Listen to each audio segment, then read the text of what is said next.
मित्रांनो, आज ड्युटीवर तैनात असताना समोर एक लेडीज आली आणि मला विचारू लागली, भैया राखी बांधली का? एवढं विचारताच माझ्या डोळ्यात टचकन पाणी आलं.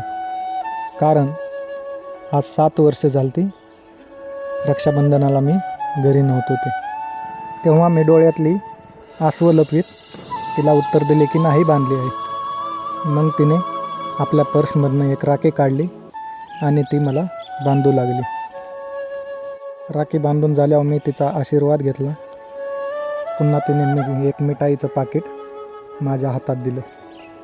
त्यातील एक मिठाई मी खाल्ली आणि बोलता बोलता तिच्या एका वाक्याने मन भारावून गेले. तिचे ते वाक्य होते की जे सैनिक आपल्या देशाच्या रक्षणासाठी 24 तास सीमेवर तैनात असतात, त्यांच्यासाठी आपण हे सण उत्सव साजरे करण्यासाठी 5 मिनिट वेळ देऊच शकतो. जय हिंद.